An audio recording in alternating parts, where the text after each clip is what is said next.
Baba foto la jinti alay tagat karam bajabi karawalu dinge karam kutubo dinge wassalam. الرجيم بسم الله الرحمن الرحيم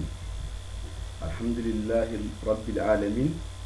الذي قال في كتابه العزيز ما أتاكم الرسول فخذوه وما نهاكم عنه فانتهوا نحمده ونستعينه ونعوذ به من شرور أنفسنا ومن سيئات أعمالنا من يهده الله فهو المهتدي ومن يضلل فلن تجد له من دونه وليا مرشدا والصلاة والسلام على من قال فيه ربنا جل وعلا وما ينطق عن الهوى إن هو إلا وحي يوحى سيدنا محمد صلى الله عليه وسلم القائل وإني لست أخشى عليكم أن تشركوا بعدي ولكن أخشى عليكم الدنيا تتنافسوا فيها فتقتتلون فتهلكوا كما هلك من كان قبلكم وعلى آله وصحبه وسلم تسليما ورضي الله تعالى عن علماء أمته وعن أشياخنا وأساتذتنا وعنا معهم آمين. السلام عليكم ورحمة الله تعالى وبركاته. Betanggayin kela tala la sitano ma sitano min keta kugla bumpenti alkana tar na jamato alkana tar jama fanan to min benna wa haday na mena menna wa hada fanan nakala atala to holela dunya ne mo tigo wala ne mo ti membe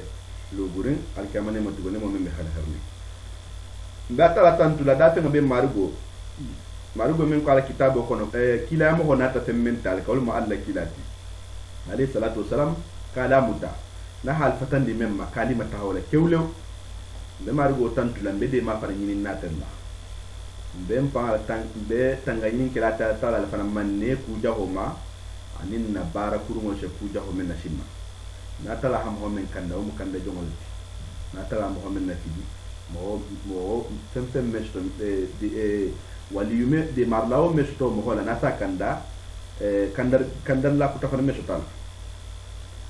benne mo tara atala la nikiso ala na bemmo ma atala fanko na bemmo men na ko to kamme bangi anidiala tempenna ba fola atala la wahayul matala te men kiyama na bemmo dungala kila la sile hala kaman fana amman tempen to ko amman jam fake amman kila la sibali ake na bemmo ni ul muhammad sallallahu alaihi wasallam na bemmo men konye kanta silan ninyina ahem po dul ko ko akuma be jaziratul arabi la minna dul ko kom haram fulo makani madina kanta silan ninna ko ikhflaka fo atalama wodi ngrata ko dugu barka de silan nin dunya kenal de ya ta nyoma saban dunya ko do hay ka ta hakele ya nyom faha ya kabe nyom fa wa ki kunna gwata boti wol mo al gimem wol mo ko mo fol man to fol hal kita nyamina wol mo al yahudun nasaran be almune kiso jidla ala saibul panama na dimba al belde ni ana man to be ana alo be be atala tala ka dinyo panna alla kila man to lonna bayli men i wulta hilo ana be mo la hadithul tahito saha ha kitabul wolfi han to fana janam pantara be na be mo la sunno fahamuka sabu keto lonna bawle hamdi mbata tala na ke mohol fana minye na ke mohol men keto sabu tinto han pantara misilme akono la wala keta sabu ta ala la nyinga ka anin na nkar mohol men fana nganka pempen ne hawal hada kilim ponyenne mbata tala mu me bele benninye mbata tala hadintul fana ma almunna du'a jabina amin be bari na be kontonna pempen na tul ben na temba be kontonna mba fali be ka assalamu alaikum wa rahmatullahi ta'ala wa barakatuh be bela de nin kontonna famma jigo contrôle am be bela de nin kontonna bari nya contrôle am be bela de nin kontonna muslimi a contrôle ya nga kunda hal fa ko be nya menna nta hanna dinni nya ka anje jamenna min parambo nya le hasimingo ntulla al fa femme ko ma kombula tila la linkini ngalo na ko lonna al benna mela men sentul fankara wala hakili mal benna mela men sentul fan kunu hakilo la wala mo ben na mela ke bal ben na mela men hakku long e hakku shamanje wol fanam ben na mela bo kalmale wala ke sinya shamaning be kula na kawondo len se yam fatara ko ni tata bula muhammad amanke ala kuti parce que ko mo le muhammad shonni wala o mo be ben na mela mo fanam ben na mela men be londo nyininka e ko mo do lo han kibi wa hatto ha konto ha duanye ki be tigri la salon kon la ki be karankan o sabo mo amenti ki me ku kuta no nyen wala mo ko ha duanye quoi be kuma kam bari nga misli mon le yen al kon kala du nga nyangala parce que men dan nata men ko ma o la ha nyon ka wandi ten ha mi me akita ha mi jamela ten sembo bala quoi ka wando le keta saboti ko fo jahangolu bari jahangolu anim bari nga maningolu tempe ni sen na kan me parce que maningolu mushidati ni jahangolu la ko la hamun beteke wala janga alfa tahmatu nyamene fa na alfa tahmata wonyane dem bale soare la generation ko janga ya ku ci tay wutu mo de to kodi wala na tawul to anna ta ci karmo batilo makarmo ba hajjire menke ha ko barin karamba ngoli ha ko mbemba ha londo la fasa anina be mo sunno amam bidang dema ha bidanga kelele wala anin jaha alfalu kafuta o kan alfananka jaha alfalu ketamo kendo ko kafuta ala ko kay man kafu barinya simple doron kande ala ko le fanam ba ko na la ba jaha alfal ni ka ba kafuta wol ka wala nya fam baringa le hanaji hankar mo ba bonsol ni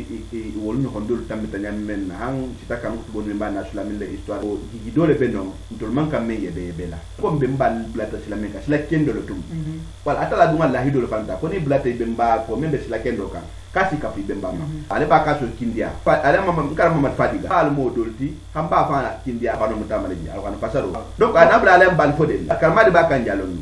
wala ni mo keri be kinna mo so taw o kamala be bari nga be konton na allahumma salli ala sayyidina wa nabina maulana muhammad sallallahu alaihi wasallam be bari nga be konton na kontro be danga fama jigo be fana to be ni alla memma na helo men kanum fa yem bol kanal fana nya rabbana zalamna anfusana wa in lam taghfir lana wa tarhamna lanakunanna min al-khasirin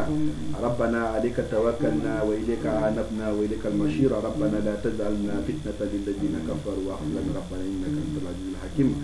ربنا اغفر لنا ولاخواننا الذين سبقونا بالايمان ولا تجعل في قلوبنا غلا للذين امنوا ربنا انك رؤوف رحيم ربنا آتنا في الدنيا حسنة وفي الآخرة حسنة وقنا عذاب النار ربنا لا تزغ قلوبنا بعد إذ هديتنا وهب لنا من لدنك رحمة إنك أنت الوهاب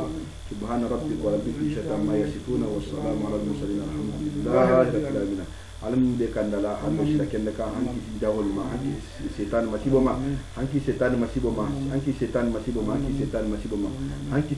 mola filal masibo ma hanki mola filal masibo ma almun kala kanda jonta almun kala kuma fahamlate almun hakil bilam ma mesa to nyane fani abono nyonto allah kila muhammad ba hormona barakola ma rasa ba palo hormoni barakola amanto ni mal hormoni barakola men ba ni mal hormoni barakola fa no hormona barakola horma fen na hormo bele atala ya abeki ni kinna hormona barakola almun lo la sawabaka wa ma allahumma salli ala sayyidina muhammad